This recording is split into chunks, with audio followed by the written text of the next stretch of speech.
Salam sahabat cerdas, saya mau share sedikit tentang bagaimana cara kita bisa menggali ide ya, untuk penelitian. Nah, dalam hal ini, misalnya saya mau membuat penelitian terkait dengan klasifikasi tanaman tropis di Indonesia ya. Ya, tentu saja kita pakai bahasa Indonesia ya. Tropical eh, plant classification misalnya ya. Jadi kita bisa cari. Saya di sini pakai situs yang namanya Semantic Scholar ya. Semantic Scholar ini bagusnya situsnya dia akan menampilkan informasi lebih lengkap terkait dengan jurnal yang kita cari. Ini semuanya mencari tentang jurnal. Jadi misalnya gini ya.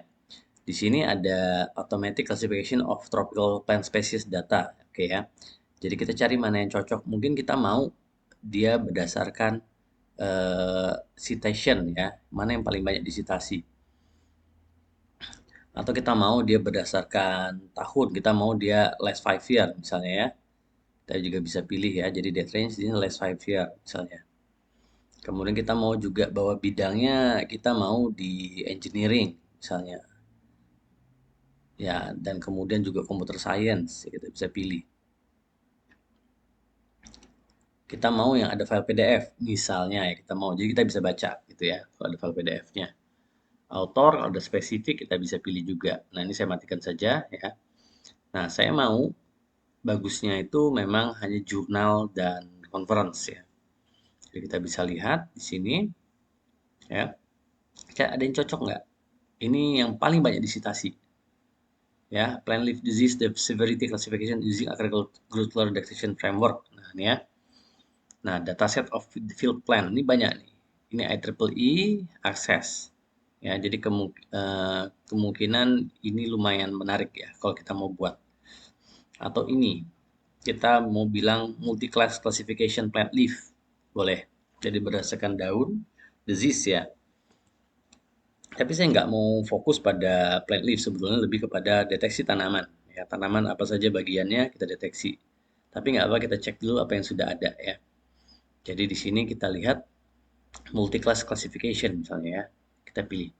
Nah, kalau kita sudah buka nih ya, halaman ini yang menarik adalah kita pertama semuanya punya DOI ya, bagusnya. Kita bisa akses, kita bisa klik kalau kita mau buka di situs aslinya. Ya, kita bisa cek ya. Ini bisa dibaca nih bahkan ya, lengkap tuh informasinya. Bahkan bisa di view PDF kalau kalau sudah punya Mendeley bisa dibuka langsung ya PDF-nya. Jadi kalau saya klik di sini nih bisa langsung buka PDF. Nah, kemudian nah ini yang menarik ya. Kita bisa lihat ada berapa citasinya. Dia bilang highly influential ya. Kita bisa lihat bahwa dia di citasi. Sorry, saya balik lagi. Jadi cukup tinggi. Kita bisa lihat semuanya. Mana nih? Citasinya ada 55 citasi. Berarti ini jurnal cukup berpengaruh ya. Adalah 55 citasi tahun 2023. Nah, yang saya senang juga ada TLDR ya, too long don't read. Jadi penjelasan singkat ini tentang apa? Jadi di sini bilang a novel lightweight deep convolutional neural network model that is fused with traditional handcrafted local binary pattern feature to capture local texture information in plant leaf image and can provide a better control solution for plant disease. Jadi kita bisa baca abstraknya kalau kita pengen lebih jelas dan kita bisa kemudian buka. Dan kalau sudah login seperti saya bisa simpan ke library saya. Ya. Nah, ini yang menarik, kita bisa lihat ada gambar-gambar yang disajikan.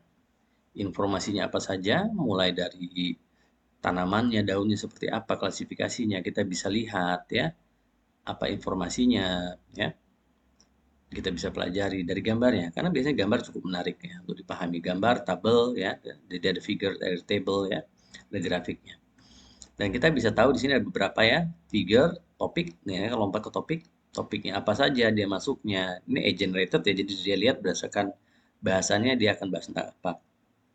Kita bisa lihat citationnya kalau ada, dia apa saja yang sudah mensitasi jurnal ini, jadi kita bisa tahu apakah dia cukup berkualitas atau tidak. Nah ini menarik nih, detection and classification of disease in multi-crop leaf using LSTM and CNN model. Ini menarik ya, jadi bagus. Jadi kebanyakan tentang disease ya. Kalau saya bilang sih sebetulnya tanaman saja masih perlu ya. Nah, kemudian di sini kita bisa lihat citasi ada 55, kita bisa buka satu demi satu, kita lihat lagi nyambung kemana ya. Jadi kalau kita mau lihat mana yang paling baru, misalnya 2025 nih. 2025 kita buka, ya kita telusuri lagi. Ada nggak citasi ini? Belum ada ya, karena baru 2025. Kita bisa lihat penelitian lebih lanjut itu seperti apa. Dan kita bisa lihat di sini, kalau kita misalnya fokus ke ini ya, ke mana? Ke LSTM dan CNN, kita bisa lihat ini cukup sering dipakai CNN. Ini CNN lagi ya.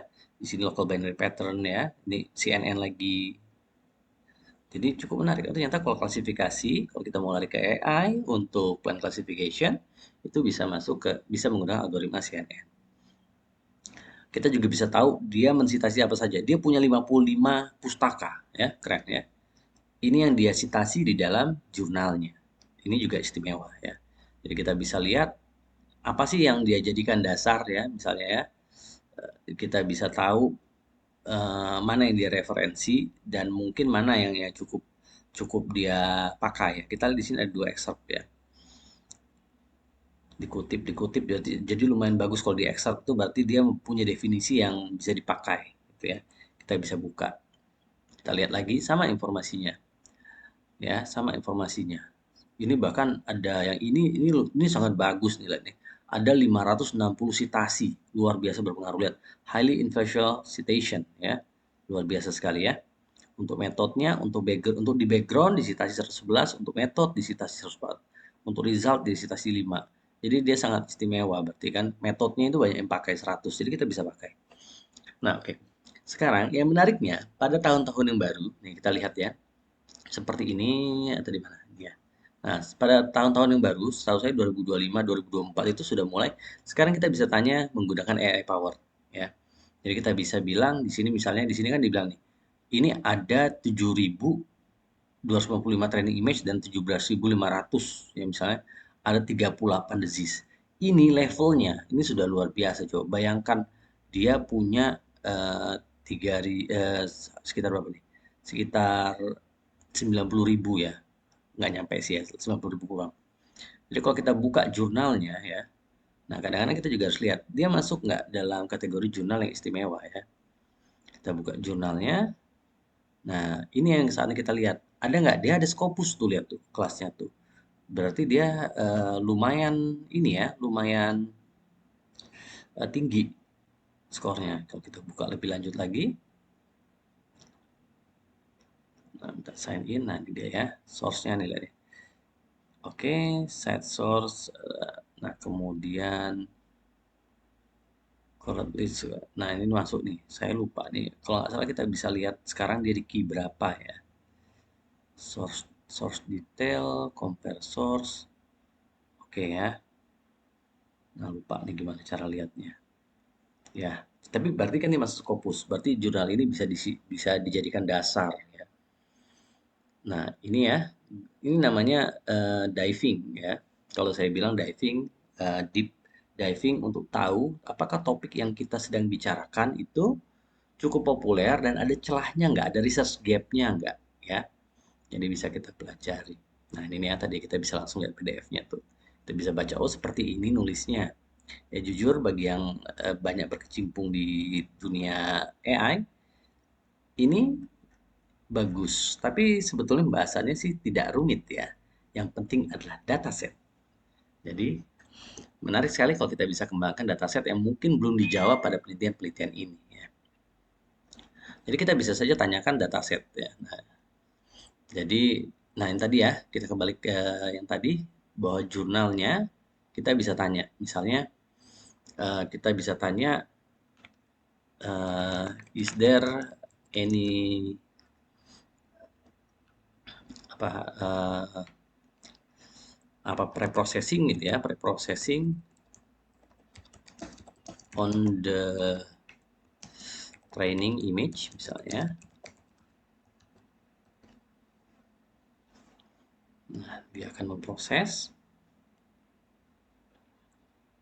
Oke, dia akan jawab. Does not provide specific detail, mention image standard input data. Oke ya, berarti kita kalau mau tahu apakah mungkin ada ukuran standar yang dia pakai, dimensi ya, resolusi pikselnya berapa, itu mungkin kita harus baca lebih lanjut ya. Kita harus cari. Nah, tapi ini istimewa ya.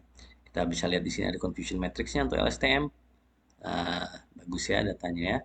Ini nanti semua harus diolah ya. Kita bisa ambil metodenya, kita kan bisa lihat di sini bahwa ini, oh karena citasinya belum banyak ya. Kita bisa lihat itu seperti apa.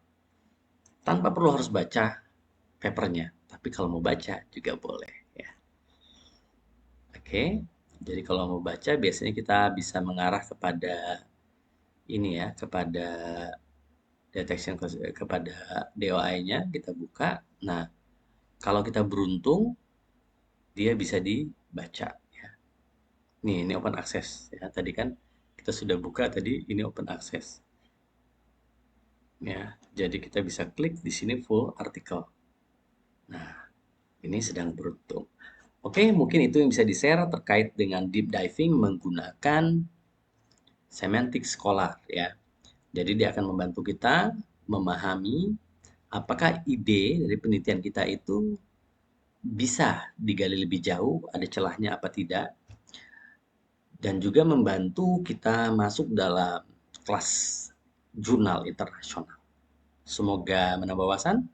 Salam sahabat cerdas.